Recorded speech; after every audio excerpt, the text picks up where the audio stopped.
Aoki's hair was messy, an old grey windbreaker was put on the t-shirt indiscriminately, and his lower body was wearing out-of-date mesh flared trousers, his hands in his trouser pockets, his back slightly hunched, and he walked on the street hurriedly, his feet pulled up. The board almost dragged against the ground, making a kicking sound. "Hey, look at this man, is it crazy to wear a trench coat on such a hot day?" A young couple walked by holding a parasol, and the man smiled and said to the girl beside him. The girl turned her head and took a serious look. "People are handsome." "Hey! Isn't he handsome with a chicken nest?" The boy was indignant. This outfit has a high rate of turning heads, attracting a lot of comments, but Aoki doesn't care about it, he looks lazy and doesn't care.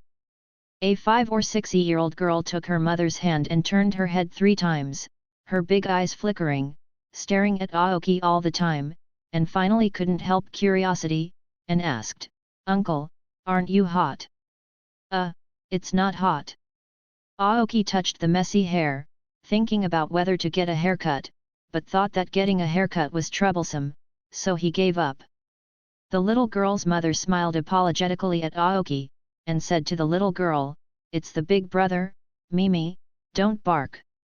"Aha, it's okay, and it's not that small." Aoki touched his head embarrassedly. This mother is so young. White and tender skin, delicate facial features, denim shorts wrapped round buttocks, revealing slender legs and a thin waist. Looks like a college student, no one would think that her daughter is this old. "Big brother." The little girl called Mimi gave a soft cry and smiled shyly, showing her milky white teeth. The young mother stroked her long sweaty cheeks behind her ears, smiled at Aoki slightly, and took the little girl's hand and walked forward. Probably because of the heat, they quickened their pace, walked to the small shop in front of them and stopped. "Mei is thirsty, right? Mom buys you a drink." The young mother let go of the little girl's hand and took the backpack from her back. Just as she was about to open it, a yellow-haired guy with dyed hair rushed over and pushed the little girl hard. Then quickly snatched the bag in the hands of the young mother and fled. The little girl fell out of the road with and a car flew past the girl with a harsh brake sound, only a little short of hitting it. The young mother was robbed of her bag, and she screamed and wanted to chase her, but when she saw the daughter who fell, she hurried to help. When she turned around again, the gangster who snatched the bag had disappeared in the street. The car stopped, the driver rolled down the window, stretched out his head and cursed, "You don't have eyes to walk." Then he kicked the accelerator and drove away. "Mimi, are you okay, Mimi?" The young mother looked anxious. "Mom, Mimi doesn't hurt, Mom, go and catch the bad guys." The little girl was frightened, but comforted her mother.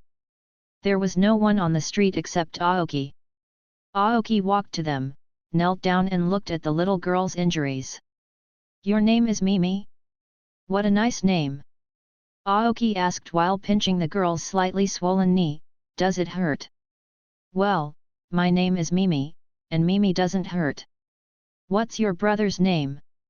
"My name is Aoki." Aoki put down Mimi's calf and said to the young mother, "The bones are all right, just go back and wipe some medicine." The young mother nodded gratefully. "Mimi, you are waiting here, brother will help you find your mother's bag, okay?" Before the mother and daughter could react, Aoki had stood up, and walked towards the street with a kick, and disappeared in the blink of an eye. "Mom, is brother Aoki very good?" "Well, maybe, yes." "Hey, you two, do you want to call the police?" The proprietress in the commissary poked her head out and asked. "Oh, wait. The young mother hesitated, then took her daughter's hand and chased it towards the corner where Aoki disappeared. "What a strange person!" The lady proprietor of the commissary watched the mother and daughter go, and put down the phone in her hand. In a gloomy alley full of garbage, the yellow-haired kid unzipped the backpack and looked inside, with a smile on his face. A crow flew out from nowhere, and yelled at him twice. "Fuck, really bad luck, get out." Huang Mao cursed. Hey! I took someone's bag, did you leave like this? Huang Mao was startled, and turned around to see a strange person. This man has messy hair and wears a pair of flared pants that were only popular in the 1980s. The trousers have been cut short and the thread is open underneath. On a hot day, he puts on a windbreaker. He puts his hands in his trouser pockets and leaned lazily against the roots of the wall. What does it matter to you? Huang Mao said viciously. If you grab the bag, why do you push the child onto the road? You kid want to be nosy. Huang Mao put down his bag, took out a switchblade, showed a sharp blade, and flicked it skillfully in his hand. Be careful to splash your blood. Aoki raised his head and looked at the sky, in broad daylight. Haha! Huang Mao shook his knife and shook his legs. This is my sight. I tell you, there is no camera in this area. Except for rubbish, it is rubbish. No one knows if I kill you. Really? Aoki rejoiced. It seems there is really no camera.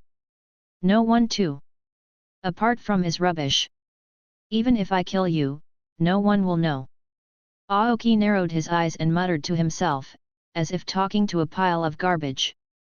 He gently pulled out his hand from his trouser pocket and stretched lazily. You really shouldn't push that kid. Huang Mao was upset by this guy's babbling words. Is this person sick? Couldn't he run out of the mental hospital? The crow behind him yelled twice again. Yu reading www.yuyuganshu.com is really bad. Huang Mao doesn't want to be true to a neurosis. Can't afford to provoke, can I still not hide?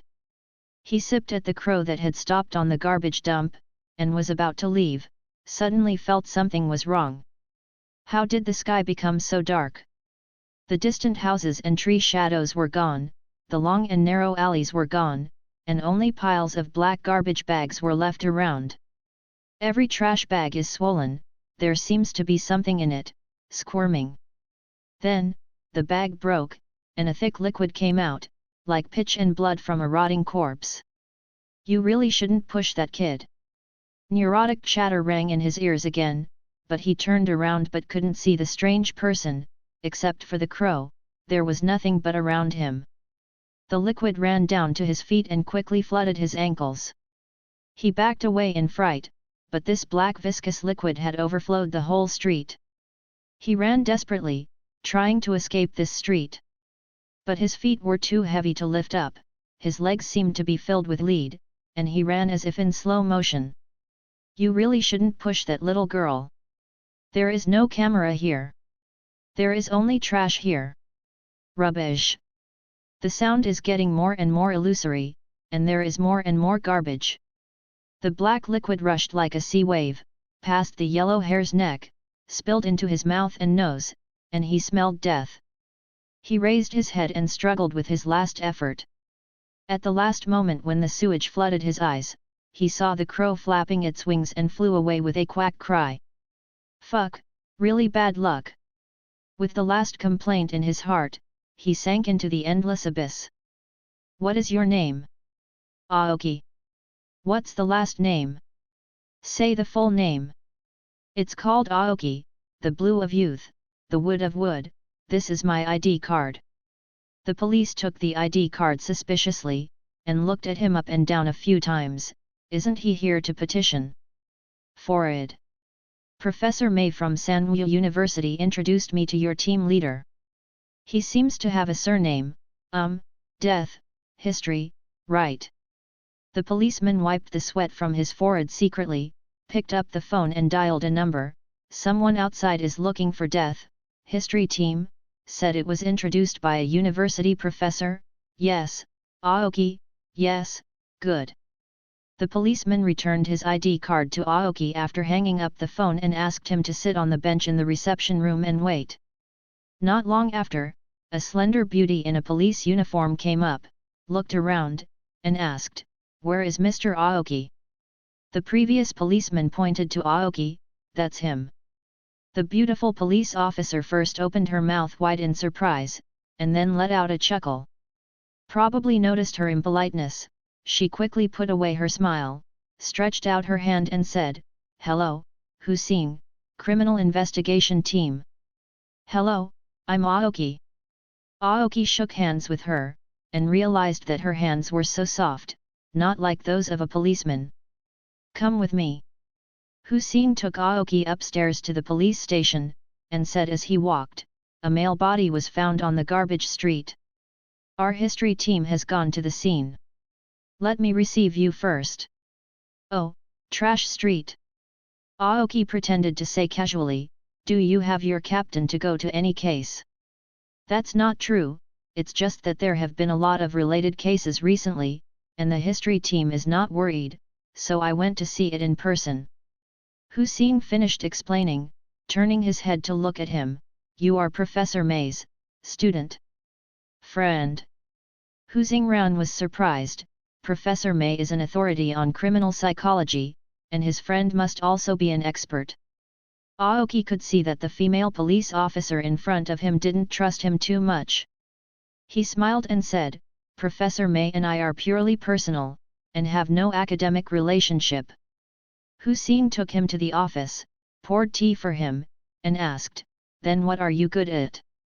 "Dream interpretation." Aoki took a sip of tea and said, "This tea is good." "Dream interpretation." Hussein thought he was joking, "We don't need a Jogong." "Oh, fortune-telling, checking characters, divination, and choosing a name, it's all okay." Aoki took out a crumpled business card from his pants pocket and handed it to Hussein. "Private detectives and other tasks are also taken, but it's a bit more expensive." Hussein stupidly accepted the business card, with a look of waterfall sweat. You sit down first, I'll go out for a while." Aoki saw Hussein go out and took out his mobile phone to make a call, as if he was saying to someone, "Could it be a mistake? Isn't it a liar?" After waiting for 20 minutes, Aoki felt really bored, so he walked into the hallway, leaned against the window, took out a Paramount cigarette, stuffed it into his mouth, and struck a match. The long sound of the match has not disappeared, and before the firelight can touch the cigarette butt, it was blown out by a sudden gust of wind. The fresh and Bluetooth scent hits head-on, with some hormonal scent, penetrates Aoki's nose and collar, making him a little allergic.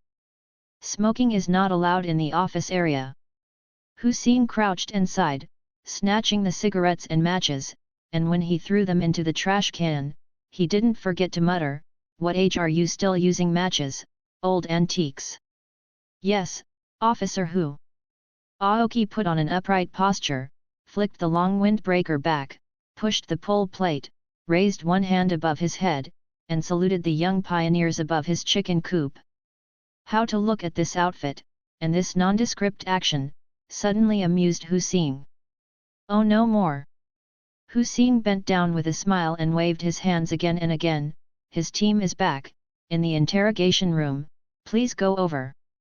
When Aoki walked into the interrogation monitoring room, he recognized the criminal investigation captain Shi Dezwang from the many police officers at a glance. This man has eagle-like eyes, a straight, muscular figure and a neat face reveals a sense of righteousness. No matter how dark a place he is, he can give people a sense of security. "This is our history team, this is Mr. Aoki." Hussein introduced. "Hello, I am Shi Dezwang." "Aoki." Shi Dezwang's hands are covered with calluses, which he had trained with a gun all the year round. And Aoki's hands are white and slender, like a natural pianist. When the two hands were held together, Shi Dezwang habitually used force, and then he felt the power coming out of Aoki's finger bones. He instinctively felt that if he held a knife in this hand, it must be very dangerous. "Smoke." Shi Dezwang drew a crumpled cigarette from the squished soft cigarette box and handed it over. Aoki took the cigarette, straightened his fingers, glanced at Hussein, and smiled, "Someone is not allowed to smoke."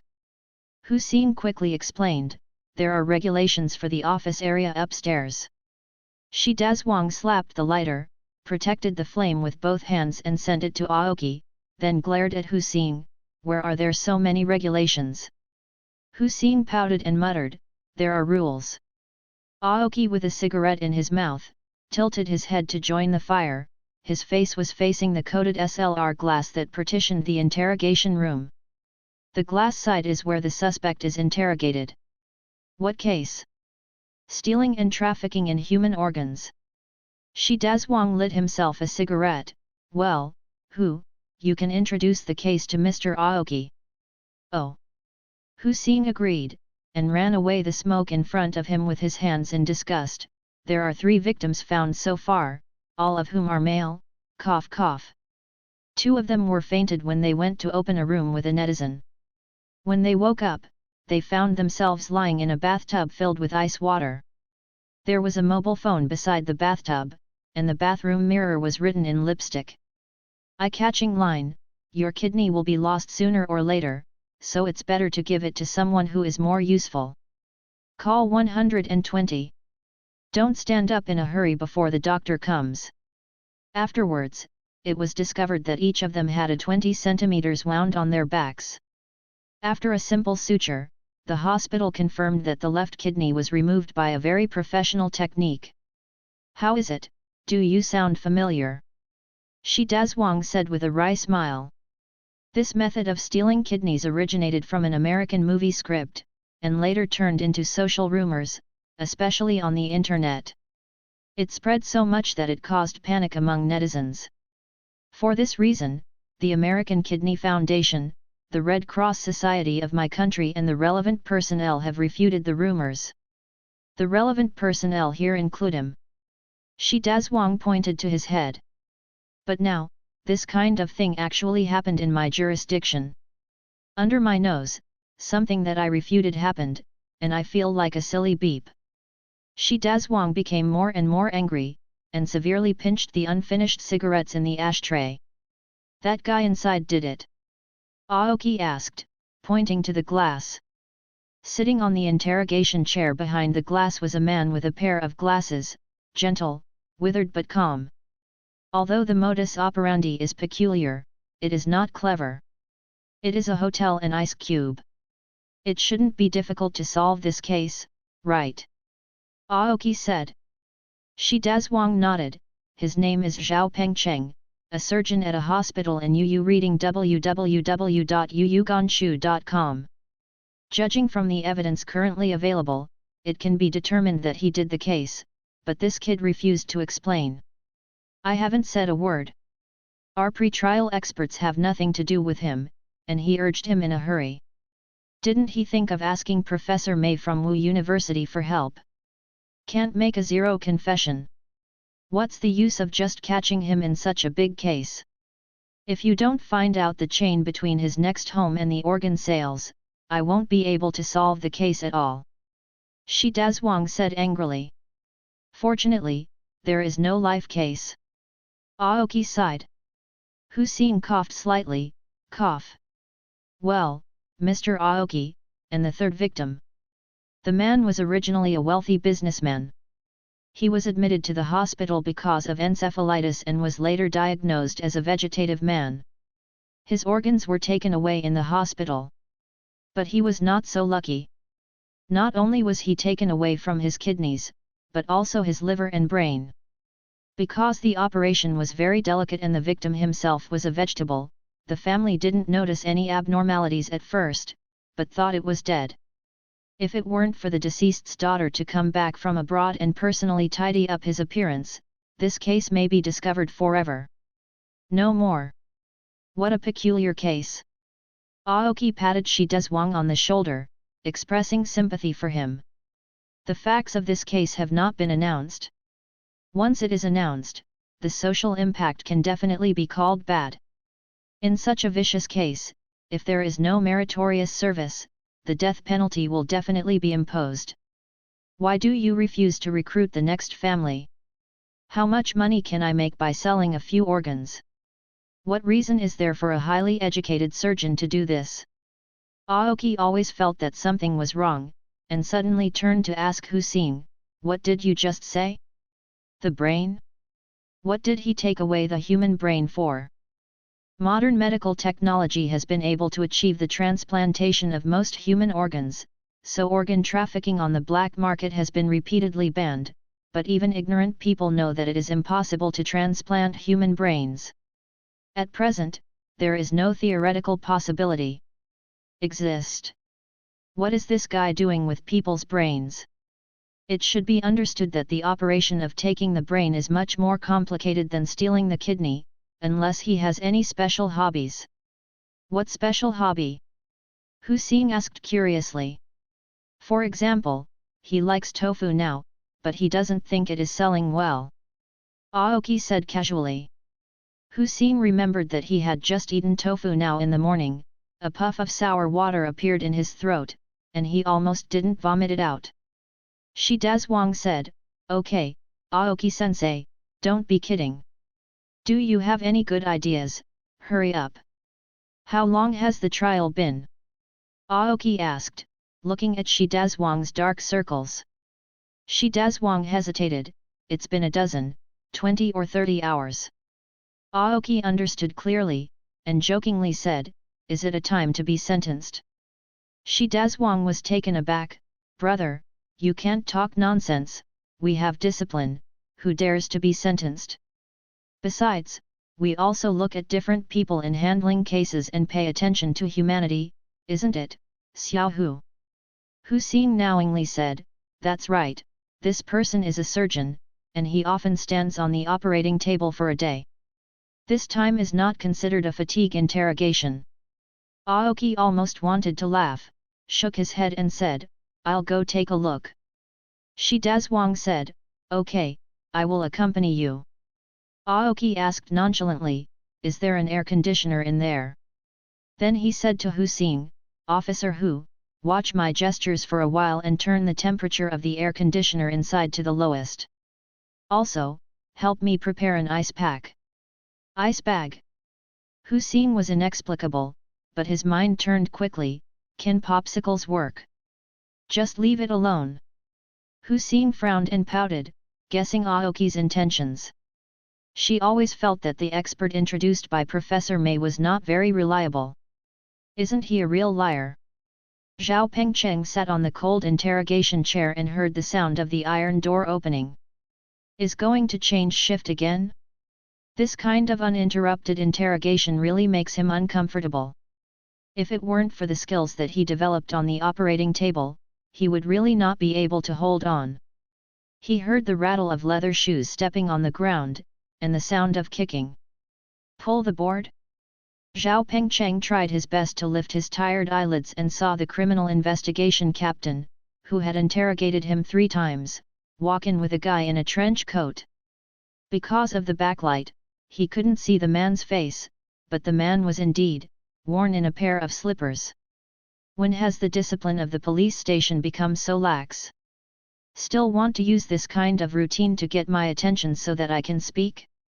Zhao Pengcheng seemed to have seen the police's intentions all at once, lowered his eyelids with a sneer, and stopped looking at them. Shi Dazhuang motioned to the police officer who was being interrogated to leave, then pulled the chair away, deliberately making a lot of movement, and sat down, about to turn the light facing the suspect to the fullest, but Aoki stopped it. Aoki said, "Turn off the light." What? Shi Dazhuang thought he had heard it wrong. Aoki said again, "Turn off the lights." Shi Dazhuang had to follow suit. The light went out, and the light in the interrogation room suddenly dimmed. This made Zhao Pengcheng a little uncomfortable with his face constantly illuminated by the bright light, but his body was relieved a lot. There was a burst of tiredness, and he was sleepy. But he was still straining his nerves, wondering how the other party would wake him up and prevent him from sleeping. Knock on the table? Speaking loudly? Or use a more powerful lamp to shine on me? He waited quietly, and then he heard the sound of pulling the board.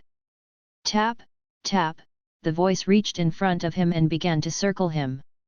Tap, tap, circle after circle. That's all? Want to drag me down like this? My eyelids are so heavy, I really want to sleep. Do you have any tricks to do it quickly? If I don't do it, I will really fall asleep. Zhao Pengcheng smiled secretly, this man is just a mallet. Will never be a wizard, come to hypnotize me, right? Hypnosis?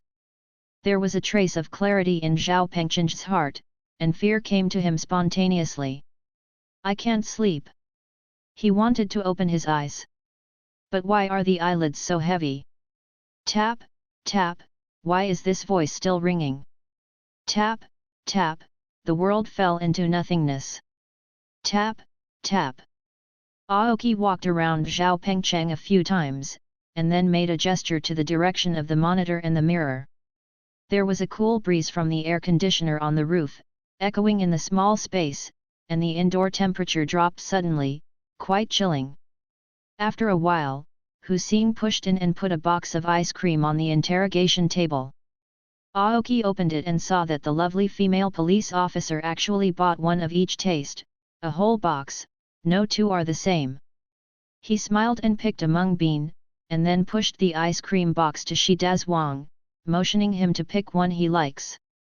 Really eat it. Hussein in the monitoring room widened his eyes, watching the two big men gulping ice cream in the dim interrogation room, while the interrogated object fell asleep on the chair. This is too unreal.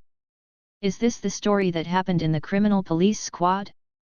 Shi Dazhuang is also puzzled. He is willing to believe in Aoki, and he also believes that the famous Professor May will not send him a liar, but eating ice cream in the interrogation room is really hard to swallow. SHH. Aoki gestured to stop Shi Dazhuang who wanted to speak, and motioned for him to wait. Just as Shi Dazhuang was waiting impatiently, Aoki stood up, walked slowly to the sleeping Zhao Pengcheng, and looked down at his face. Due to the dim light, Hussein outside could not see clearly through the glass, but instinct told her that there must be some details that should not be missed. She hurried to watch the surveillance video and zoomed in until only the suspect's face remained on the computer screen.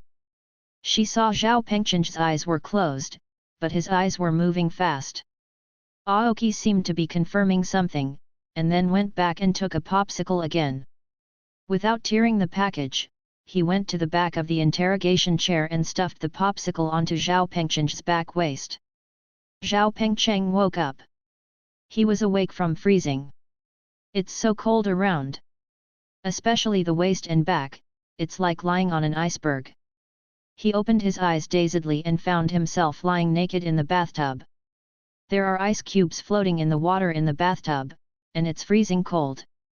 He was taken aback, and immediately went to touch the soap box next to him. He didn't know why he did it. Yu reading www.yuyuganshu.com seemed to have arranged a script. There is a cell phone in the soap box.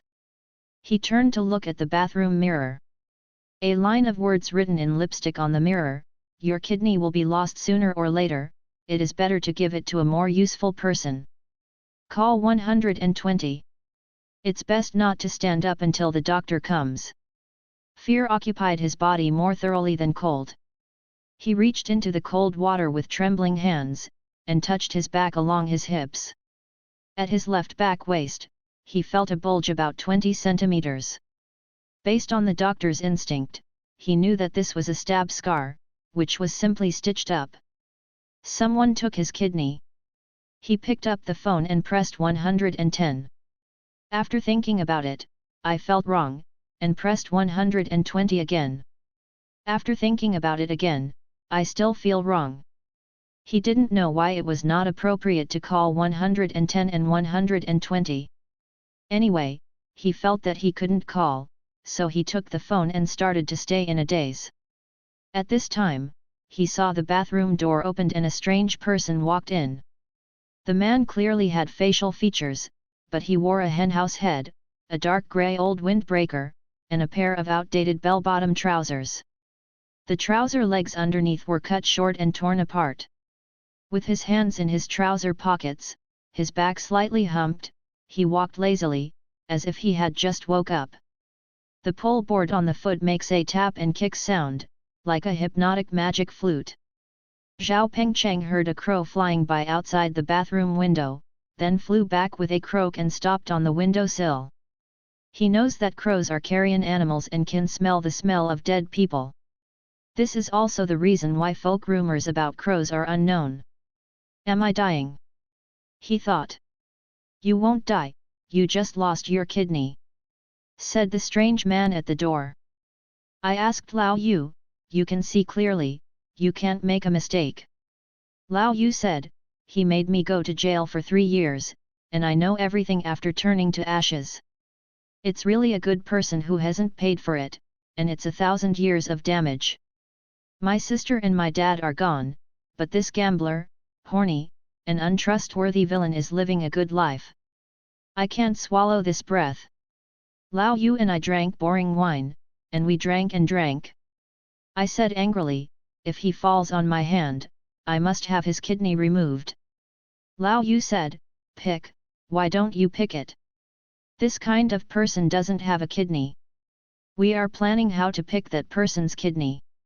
Lao Yu went to the security department for monitoring, and it was found that the department where the person went to the doctor was the dermatology department. I went to the computer system to retrieve his medical records, and found that he had no serious illness, just ordinary tinea corporis. Judging from the medical records, this guy should have a corrupt private life and suspected that he was infected. This gave me an opportunity to take advantage of it. Based on his registered mobile phone number, I called him from the hospital and said that he was probably infected with a rare venereal disease. If there is no surgery, the skin ringworm may get worse. Ask him to come to the hospital the next day to go to the specialist clinic of Dr. Zhao Pengcheng of General Surgery to consult about the operation. That guy came early the next morning and hung up my account. When it was his turn, he said, Dr. Zhao, I think you are familiar. I was taken aback, thinking he recognized me. Who knew that he would be awkward and hesitating in his next words?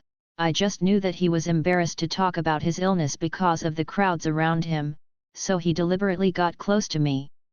I smiled inwardly, took his medical record and looked at it, and pretended to say, your situation is more complicated. Go for a blood test first and come back when there are few people.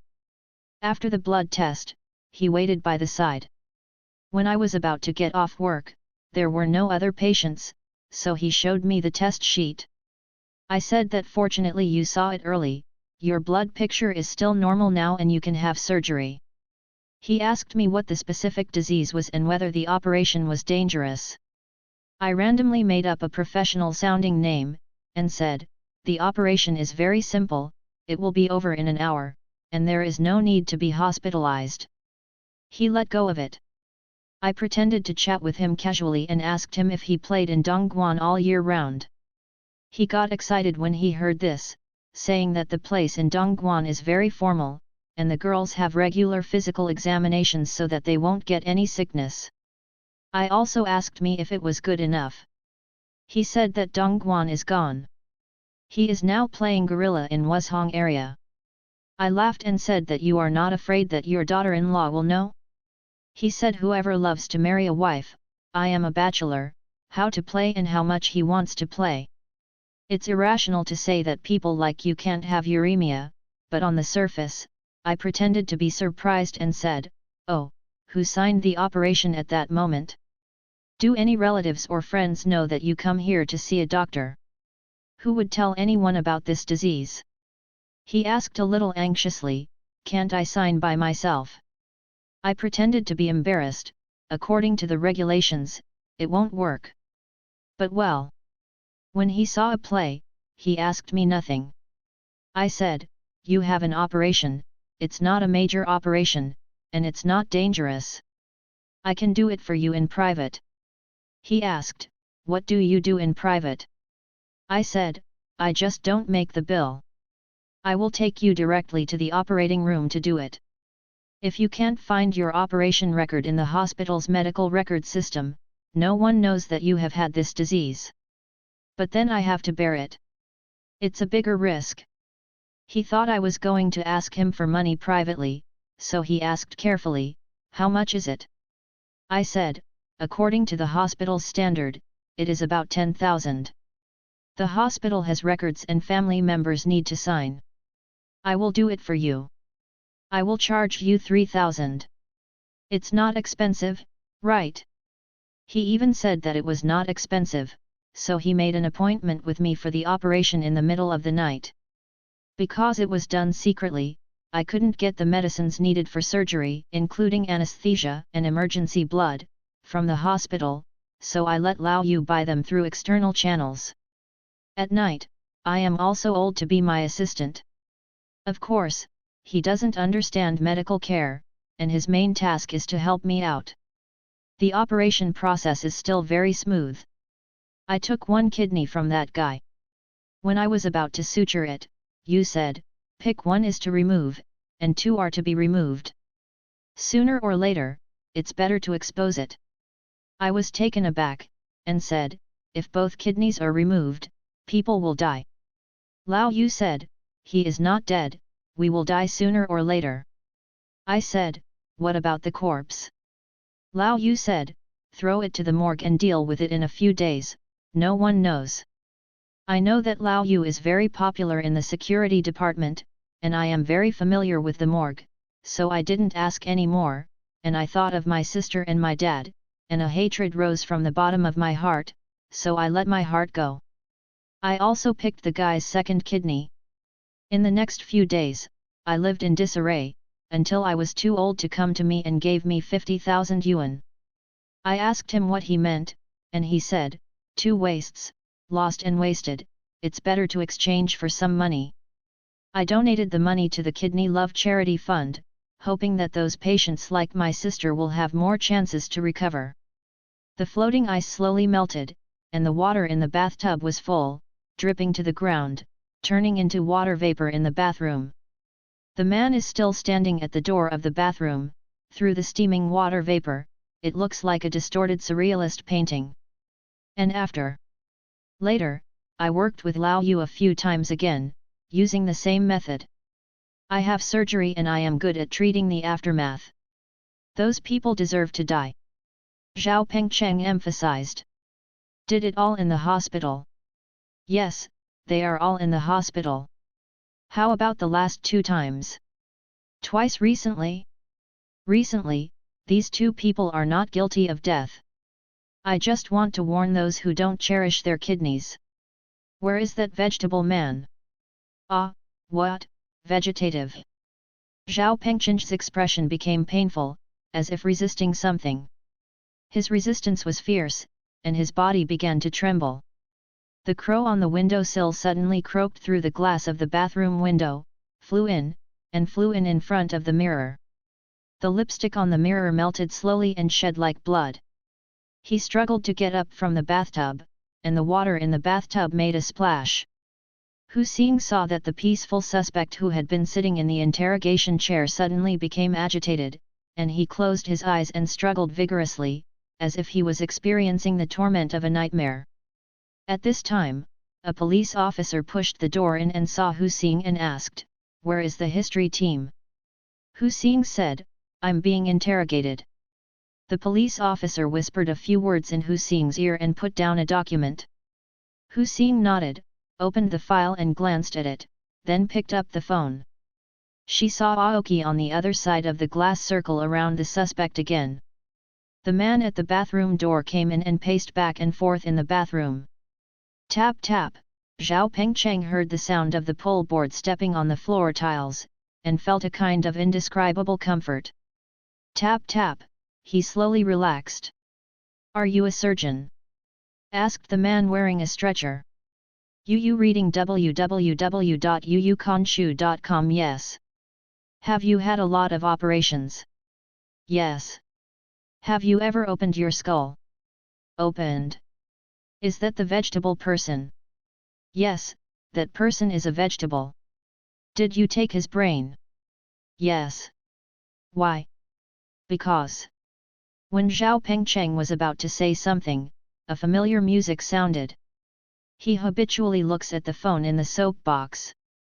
This marimba sound is the default ringtone of the crazy phone.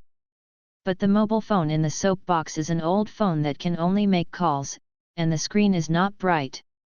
The bell is getting louder and louder, and there is no way to distinguish the direction. It seems to come from the sky, and it seems to come from the ground.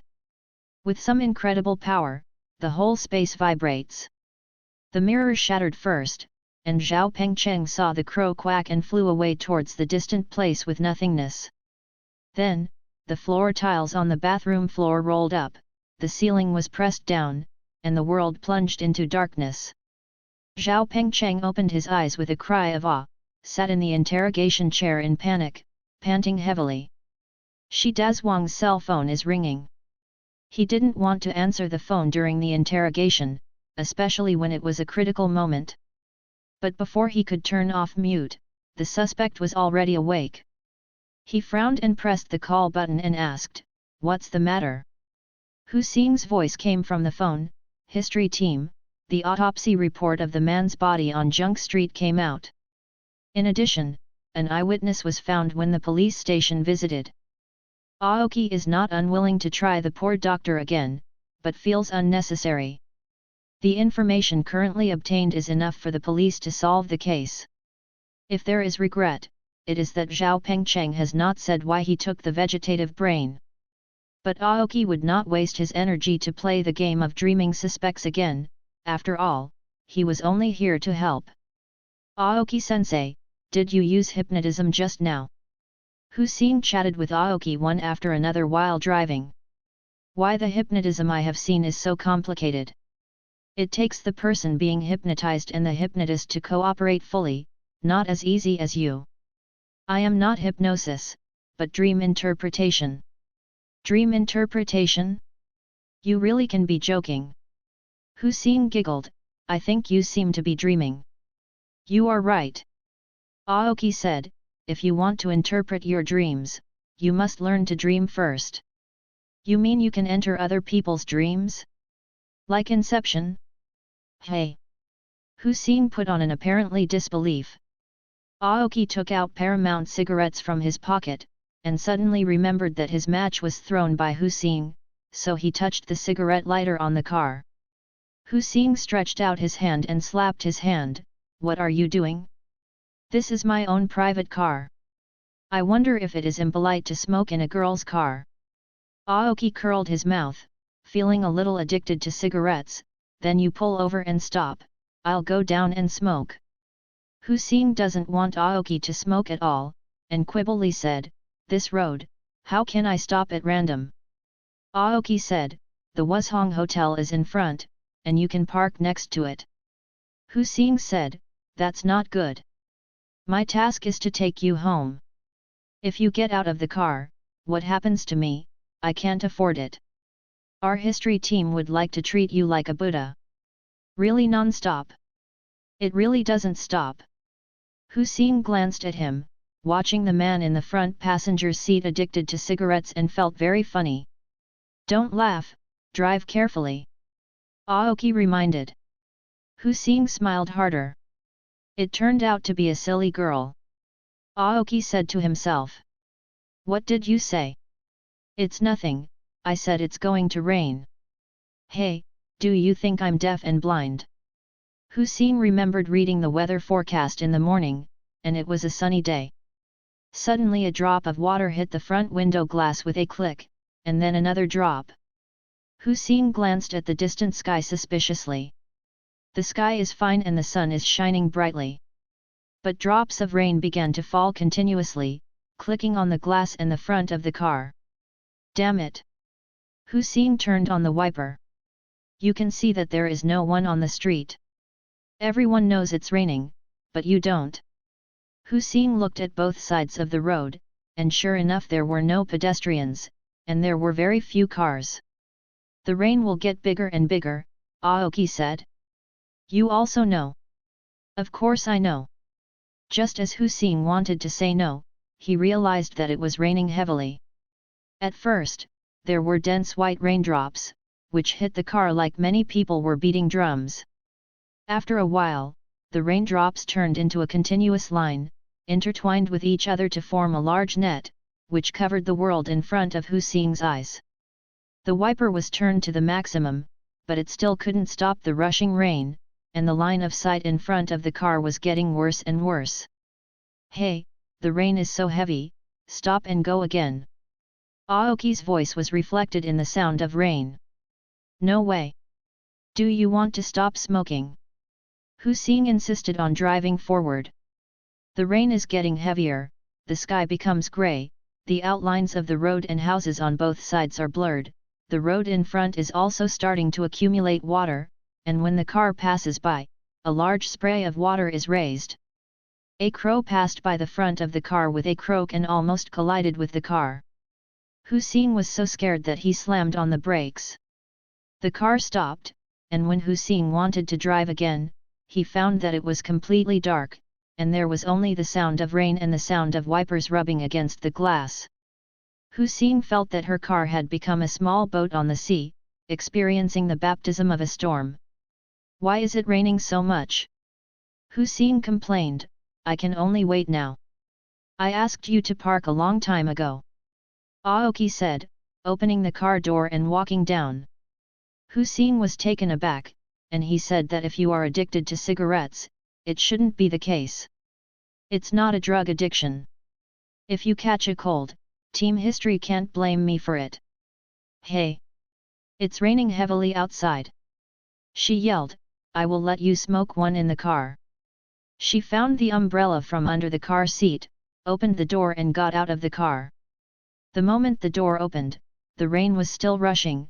She opened the umbrella to block the rain above her head. But when her foot hit the ground, she was stunned. Where is the rain outside? Except for the fact that there are fewer pedestrians and vehicles on the road than usual, the weather is clear and cloudless. She saw Aoki smiling at her on the other side of the car. The chicken coop head seemed to be specially used to mock her. Did you hypnotize me just now? Hussein felt like being teased. Can be easily hypnotized when driving, it's horrible, those car accidents. She felt scared after thinking about it. She hurried back to the car, closed her eyes, took a deep breath, and patted her chest lightly. Is a policeman after all. He also studied psychology when he was in the police academy. How could he be intimidated by the mere hypnotism? And this girl is a criminal policeman, staying in the city criminal investigation detachment. What seen hasn't been seen. Now this girl is very angry. The consequences of making this girl angry are very serious. Hussein opened his eyes, turned his head and was about to argue with the guy outside the car, when he suddenly found that the messy chicken coop was next to her. That nasty guy was leaning lazily on the passenger's seat, holding a cigarette in his left hand, and tapping the beat with his right on the window edge, as if humming something. What's more frightening is that Hussein found that she was sitting in the driver's seat, the seat belt was fastened firmly and had not been unfastened, and her foot was actually on the accelerator, and the car was moving at a speed of about 50 yards. The road outside the car became busy again. Hussein was so scared that he slammed the brakes, and the car happened to stop outside the Wuzhong Hotel, where Aoki wanted to stop and smoke. This is not hypnosis. Hussein calculated it, if at a speed of 50 yards, from the position where Aoki wanted to get off the car and smoked, it would take no more than 10 seconds at most, maybe 10 seconds. Then, everything she experienced just now, the pouring rain, the constant wiper, the open umbrella, and the man on the opposite side of the car all happened in just about 10 seconds. This is not hypnosis. This is a dream. But what made Hussein fear and uneasy was that she still didn't know when all of this started, and whether it was over now. Wake up? Hussein asked cautiously. Hussein is really a little flustered. No one has experienced the weird thing of driving a car and dreaming, and waking up to find that he is still driving, and he can remain calm. How did you do it? Hussein asked. Aoki said, I didn't do anything. Hussein knew that Aoki would not say it, snorted in his nose, got out of the car, and adjusted the police uniform on his body, and said, You wait. After that, he walked to the hotel building on the roadside. When she came back, she had a black handbag in her hand. Here you. Hussein stuffed the bag into Aoki's hand. I threw your match, this is compensation. There is a yellow crane tower cigarette and a DuPont lighter in the bag. Are you so rich as a policeman now? Can this be reimbursed? Aoki looked at the package of luxury goods and asked in amazement. I want to be beautiful, this is my own money. Hu Xing emphasized. Then if this thing is lost, don't you care about the police to find it back? Well, don't care. Hu Xing said grimly, more than 10,000 yuan is enough to file a case. If it is stolen, you should report it to the police station. Oh, I'm not afraid of being stolen. It's this kind of little thing. It's always easy to lose. If you lose it, you can't find it. Matches are still easy to use. If you lose it, you don't feel distressed. Aoki said. Hu Xing was a little angry. After spending 3 months' salary on things, you don't need to say thank you, but he still reluctantly accepts it. She glared at Aoki sideways, and saw Aoki studying the lighter seriously, like a child, so she chuckled and said, "Don't you try one?" Aoki said, "Isn't it forbidden to smoke in your car?" Hu Xing said, "Now this girl is right." Aoki smiled, took out the Paramount cigarette from his pocket, lit a fire with a DuPont lighter, and took a puff of cigarette. It took a long time to spit out a thick white mist and said, "The lighter uses this, I still smoke my own cigarette. Take this yellow crane tower, take it back and honor your dad. My dad doesn't smoke this." Hu Xing smelled the second-hand smoke, opened the window, and stepped on the accelerator angrily. The car slammed along the road, and a lot of black smoke came out of the exhaust pipe. "Hey, Luying Lane is here, how do I go?" Hu Xing called. "Oh, you go in, go ahead," Aoki commanded, "go ahead, left, stop here." Luying Alley is an old street in Wushang City. It was considered a lively place decades ago, but with the development of the city, this place has gradually been unable to keep up with the times, and because of historical reasons it is not easy to transform, it has become a mess. Poor representative. There are many stall shops on both sides of the narrow street, and the signs of various snacks, hotels, and bars are dazzling. People of all colors waited and shuttled back and forth in the streets, shouting, selling things, drunken swearing, and crying children. Of course, alleys like this are very chaotic. From time to time, there are quarrels, fights, and fights. As a policeman, he should be familiar with this place. But the old alley has its own heritage, small things often make trouble, no big cases, just like Aoki's pants, it was the trend of an era, no matter how outdated, it still maintains its own demeanor, and never kills Matt. Depravity. Hu Xing joined the criminal investigation team after graduating from the police academy. She covered her nose and mouth when she got out of the car. The smell of sweat and seafood in the street, and the strong smell of hair salon wafting from the small alley on the side, made her almost think that she was in a red light district in a Southeast Asian country. She could have turned around and left. Sending Aoki to the place has fulfilled her duties, and she does Wang's you figure it out is naturally a joke. But she has developed a keen interest in the mysterious man in front of her, like an unsolvable case. The more confusing, the more it makes people forget about sleep and food. Aoki dragged the pallet, kicked and walked to the gate of a small second floor along the street, turned around and saw Hu Xing still following, and invited, "Go up and sit down." Came back in their car and took in a very expensive lighter. He was naturally embarrassed to ask people to leave. Hu Xing saw the door here closed tightly, and the sign of flower bar hung on the door, and felt very strange, "The bar you opened." Aoki pointed to the window on the second floor, and said a little embarrassingly, "The rent is cheap here." Hu Xing looked up, couldn't help covering his mouth to laugh. A small sign saying Shenyu Studio was hung on the windowsill on the second floor.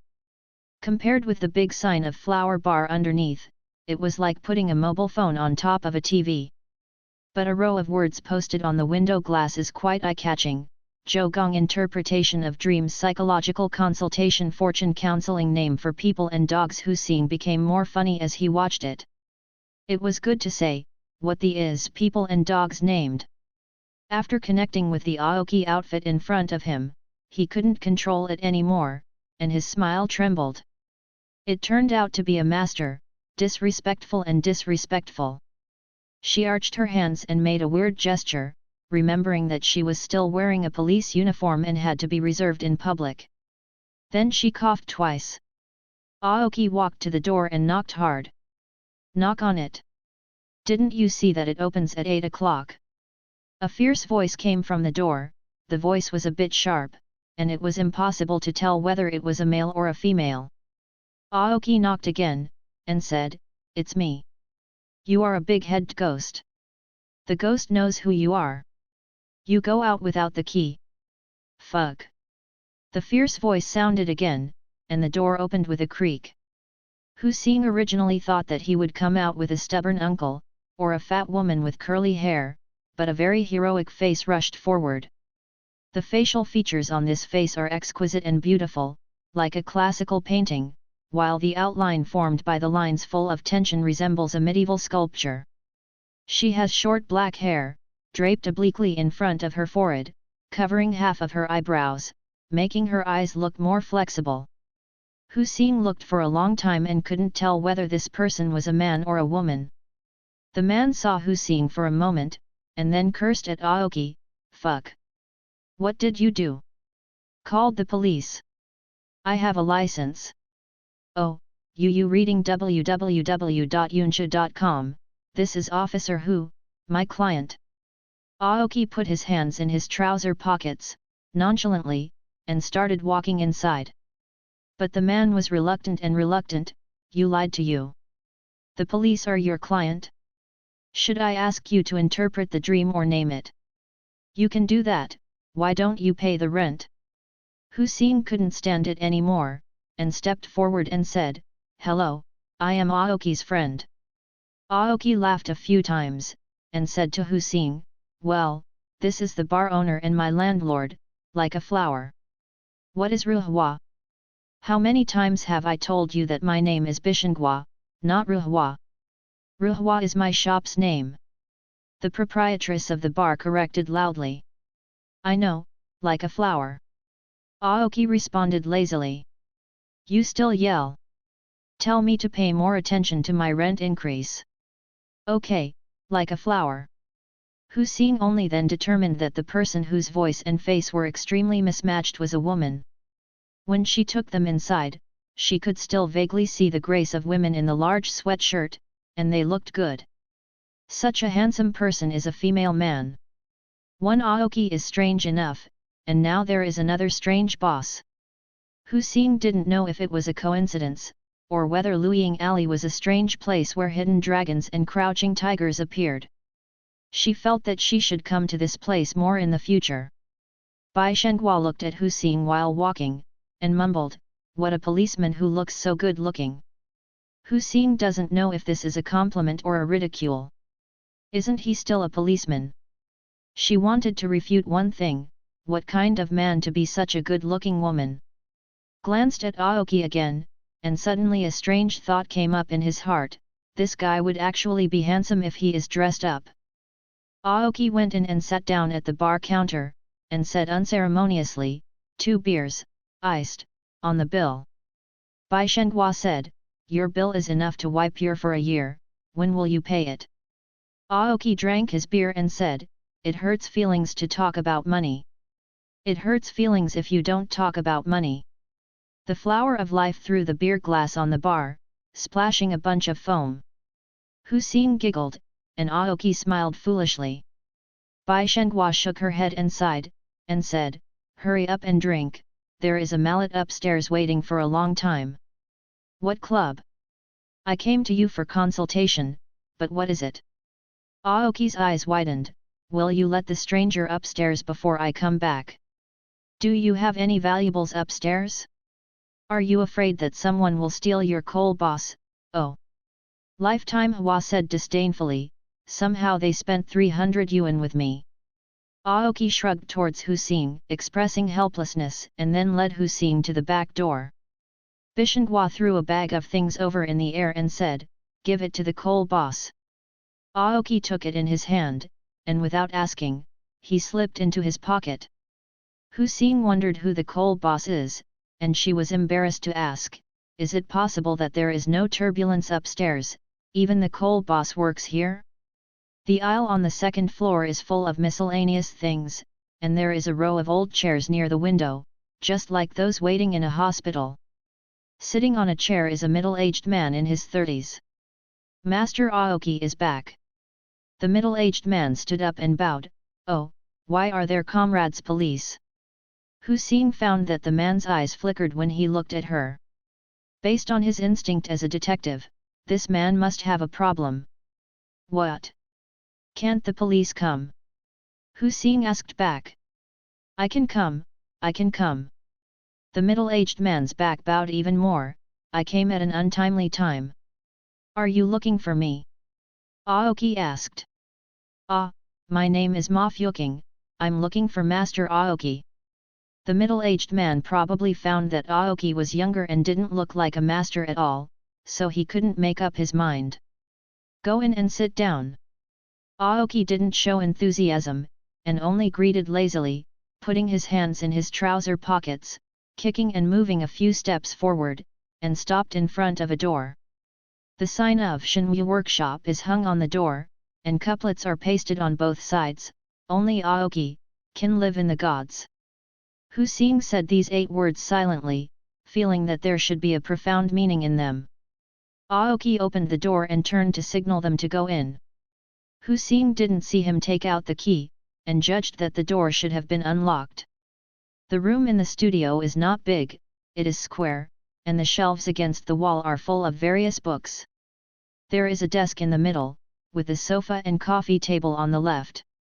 The messy magazines, newspapers, and cigarette butts are a bit like the scene of the criminal police team working overtime in a conference room during a big case. Aoki pointed to the sofa and said, "Sit down." Hussein sat openly. Ma Fuking waited for Hussein to sit down, and then carefully sat down on the edge of the other sofa. Aoki did not greet them at this time, but shouted into the air, "Boss Cole, Boss Cole." There is no response. Hussein saw a small door in the room and guessed that the coal boss Aoki called should be sleeping inside. Aoki took out the bag of things that the proprietress downstairs gave him, as if to throw it away, and shouted, "Boss Cole, if you don't come out again, you won't have the delicious food that Hwawa made for you." Hearing a loud noise, a black shadow flew out from nowhere, flashed twice in the room, and landed on the coffee table in front of Aoki. Hussein then saw that the dark shadow was a crow. The crow screamed, raised his neck and opened his mouth wide to Aoki, like a young swallow waiting to be fed. His throat made a gurgling sound. Aoki picked a fingernail-sized one from the food in the fresh-keeping bag and threw it into the crow's mouth. The crow swallowed the food, twisted his neck happily, and shouted, "Jong elbow, delicious, jelly elbow, delicious." Hussein almost dropped his chin. It can talk. She has seen talking parrots and mynas. She has never seen a talking crow. She has a clear pronunciation and a pure accent. If she hadn't seen it with her own eyes, she would have never thought that this is a bird learning tongue. Ma Fuking even opened his mouth in amazement, and even said, "Divine bird, divine bird." Aoki smiled and said, "The crow is the smartest animal besides humans." Hussein didn't believe it, and said, "Are you smarter than the orangutan?" I saw the crow suddenly turned his head and yelled at her with a strange noise in his throat, and then said in human language, "Stupid apes, stupid apes." "Ha, really smart enough," Hussein said. Aoki threw another bite to the crow, and said, "Aren't you going to thank the lady boss?" The crow swallowed food, fluttered its wings, jumped up, flew out of the room, stopped at about the passageway, and shouted at the stairs, "Thank you, madam. Thank you, madam." Called a few times, but got no response. The bird began to sing with a special long trembling tone, like flower, such as flower. I heard the sound of the wash basin falling to the ground downstairs, and then came the scolding voice of the proprietress, "To die. Scream again, be careful, I pull out your bird feathers, stew tomatoes and potatoes, add 3 spoons of sugar, and stew your black crow into a sky crane. The corridor was silent for 10 seconds, and then there was a strange cry from the crow monster, fear-afraido. Then there was another metal knocking downstairs, and there was the sound of footsteps from the stairs. Hussein saw the crow flapping its wings and flying back, stopped on the table, and shouted at Aoki, "Close the door. The flower is going crazy. Close the door. The lady boss is going crazy." Hussein couldn't help it anymore, and laughed loudly, so that the slender body wrapped in the police uniform was trembling constantly. Even the cautious Ma Fuking grinned wildly and couldn't close his smile. Seeing that people ignored him, the crow turned to look at the door. After watching for a long time, he didn't see the life flower appearing. Then he shook his feathers relaxedly, then opened his mouth wide and asked Ching Mu. "Ask for food." Aoki threw the whole bag of elbow meat in sauce on the table. "Yu reading www.yuuganshu.com said, take it for yourself, don't eat it." The crow grabbed the meat bag with its paws and flew to the screen wall behind the table. Hu Xingkai saw a bird stand there, and there were food boxes on the shelf. The crow threw the meat bag into the food box, used his beak and claws to pull it a few times, and then pulled out the plastic bag. "This is what you call the coal boss?" Hussein was curious, and he was drunk when he gave his pet such a weird name. "Yes." Aoki said, "Look at it, black and black, how domineering the coal boss is. You are really weird here." Hussein chuckled, and then picked up a magazine. "Well, I'll read the book for a while. If you have anything, just talk about it and leave me alone." Aoki looked at Ma Fuking. "Say something." I. Ma Fuking glanced at Hussein's dazzling police uniform, and then turned into a twisted look. "I just want to ask the master to explain a dream." Aoki asked, "What dream?" Ma Fuking said, "I always dream of a woman recently." Aoki did not speak. This kind of dream is so common, no one will spend a lot of time to find someone to interpret the dream because of an ordinary dream. Aoki is not a well-known person, Ma Fuking must have been around for a long time to find him. Sure enough, Ma Fuking went on to say, "She chased me, saying that she wanted my life. I can't run away, and I wake up every time I get caught by her. I have this dream every few days, and I can't fall asleep when I do it, and I feel flustered when I get up. My mother and my brother both fell ill recently and were confused. I just wanted to ask the master to see if we were entangled by ghosts." Aoki asked, "Who is that woman?" Ma Fuking stammered and said, "No, I don't know, that woman, she has no head." Aoki took out the cigarette and threw it to Ma Fuking. "Smoke." Ma Fuking waved his hand, "No, don't smoke."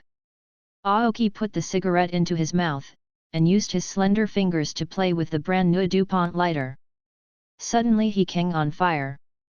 The light blue flame slowly approached the cigarette, and the light suddenly became like a guy who met a lover. "Get up," let out a faint sizzling sound. Ma Fuking saw the man with his head against the chicken coop elegantly caught fire and took 2 puffs of cigarettes, spitting out a white mist. The smoke began to diffuse in the room, and more, like the morning mist in autumn, it will only get thicker and thicker before the sun tears it apart. Ma Fuking seems to be in a vast wilderness, with mountains in the distance and a lake in front of him. The surface of the lake is full of moisture. He heard the morning breeze in the mist, heard the croaking of frogs on the lotus leaf, and heard the crows on the old tree. He felt a little cold and panicked. He vaguely remembered that there was a policewoman sitting next to him. He turned his head to look. Is a woman next to her, but she is not wearing a police uniform. The woman stood up, naked and white, like a white pig that had just pushed her fur in the boiling water. If there is a head, it must be a beauty. But unfortunately she has no head. The top of her neck was empty, and her flesh turned outwards, and dark red blood overflowed from the mouth of her neck, crawling like a group of twisted long worms. Ma Fuking saw the headless woman walking towards him step by step, her snow-white chest trembled, and a black mole on her left chest was particularly conspicuous. Ma Fuking pointed at the woman and said, "Don't come over, don't pester me anymore." The woman's belly was bulging, the spots on her chest turned into two eyes, and her belly button opened wide and turned into a mouth. She said with a "earn" sound from her abdomen. "Give back my head." Ma Fuking picked up a brick and shouted to the woman, "You don't come here again, I'm not welcome again." The woman kept on, her blood-red eyes were bulging, and the mouth on her white belly was still saying, "Give back my head." She raised her hand and reached into her neck, digging in and out, and took out a saw, with a lot of minced meat on the saw teeth. "Give back my head." Ma Fuking staggered back, retreated under a big locust tree, and shouted, "There is no your head here. You go. There is no your head." Even though Ma Fuking closed his eyes, he could still see the headless woman and hear her footsteps. A crow flew out of the locust tree, and yelled a few times. The female corpse stopped firmly, and looked up at the dark shadow on the treetop. Then, Ma Fuking heard a grumpy voice, "If you want to eat, come down, don't care if you starve to death."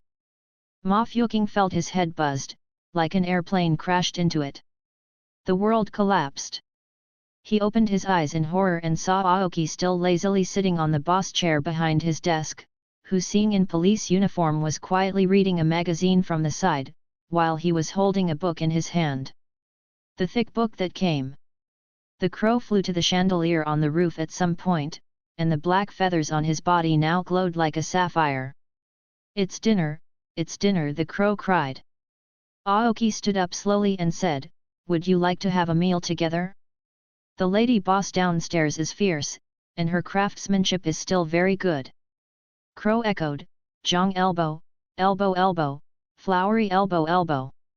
Ma Fuking's face was pale, and he waved his hand quickly, "No, no, let's not delay the master's meal, I will go back first," said as he took out a red envelope bag and gently placed it on the coffee table. Aoki said, "Reactive merits are not subject to rewards." Ma Fuking couldn't help being flustered, stood up and walked out. No, no, maybe I made a mistake, I'm going back. Then I can't accept this."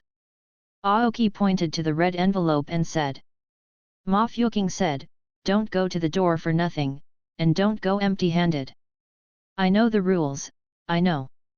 He had reached the door at this time and walked out in a panic. Hussein put down the magazine, walked to the window, saw Ma Fuking out of the bar door, and turned into the nearby alley with vain steps. "He seems to be afraid of you," Hussein said. "He is not afraid of me, he is afraid of Coal Boss," Aoki said. Hussein glanced at the crow. He didn't see anything besides being cute, thinking that Aoki was just a perfunctory statement, and remembering Aoki's performance in the criminal investigation team and his experience on the road, and asked, "Did he dream just now?" Aoki nodded. Hussein asked again, "Then what did you see?" "A woman without a head," Aoki said. "Can you really control other people's dreams?" Hussein was a little excited, and a little trembling. "Everyone's dream is unique, how can I control it?" Aoki said, "Dream is an independent kingdom. Your dream is your world. The rules of this world are set by you, and others cannot control it. You are you. The king of my dreams, I can at best be a bystander." Hussein seems to understand but does not understand. "If you are the king of your dreams, why do you have nightmares? Why don't you let yourself have dreams all the time?" "Because when you dream, your consciousness is not clear. Your subconscious determines your dreams. All dreams are constructed by your subconscious, and the material of dreams is your memory. When your consciousness is dormant at that time, your subconscious will come to the foreground and use your memory raw materials unscrupulously. If the material of the dream is memory, then why do things that have never been seen appear in the dream?" Hussein retorted.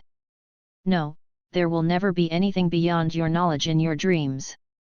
You can think about it carefully, is there anything in your dreams that you have never seen? It's just that you have combined many things you have seen. Like the aliens in the movies, no matter how weird they look, they are still in human cognition. The cigarette in Aoki's hand had burned to the cigarette butt, but he did not pinch it out. Aliens will never be what people think they are. Maybe, they don't look like them at all. Aoki's eyes became blurred and deep, just like those ridiculously naive scientists who are knowledgeable. At this time, Hussein finally believed that Professor Aoki and Mayukio had a personal relationship, because the look in their eyes proved that they were of the same kind. She didn't want to be entangled with this kind of mysterious problem, so she pulled the topic back to reality. According to you, that headless woman should be someone Ma Fuking knew. Who is she? Aoki also returned to a lazy look, pinched out the cigarette butts in the ashtray, and said, "How do I know?" Hussein said, "Why don't you let him tell everything like when you were in the police station?" Aoki said, "He is not a prisoner, why should I interrogate him?" Hussein thought for a while and said, "This person must have a problem." Aoki got up and picked up the red envelope on the coffee table, smiled and said, "You are my lucky star, you reading www.yuyuganshu.com. I will open it as soon as you come, so great." The crow jumped on Aoki's shoulder and shouted, red envelopes, sauce elbows, sauce elbows. Go down to eat." Aoki invited Hussein. Hussein remembered the lifespan flower that was handsomer than a man, and the fierceness that was not commensurate with the appearance, smiled and said, "Forget it, I will return to the team first, and it is my task to send you home safely." Aoki didn't force it, so he sent her downstairs. While passing through the bar, Hussein saw 4 delicate dishes on a small table. Spent his whole life mixing drinks behind the bar. When Hussein stared at her, she could feel a familiar needle in her eyes. When she was not a criminal police officer before, as a lady of wealthy people, Hussein often met the eyes of other girls on various occasions. Of course, there must be one or more handsome guys around her by her side at that time. She seemed to understand something. Hussein was a little angry when he left the bar. This guy is so rude. He didn't even deliver it to the door, so he sat there to eat. Actually sat there to eat. Hussein slammed the door and left. When he got in the car, Hussein just wanted to light the fire, and suddenly saw the guy in the rear-view mirror, leaning lazily at the door of the bar, with his windbreaker open, his hands in his trouser pockets, and a white Paramount cigarette dangling from his mouth. The white smoke and his coupe head were messy in the wind. "Hey, are you handsome?" Hussein couldn't help but laugh, scolded, and started the car. In the roar of the motor, she vaguely heard Aoki say, "Hey, go back and check the case file to see if there has been an unsolved case of a headless female corpse. That woman has a mole on her left chest."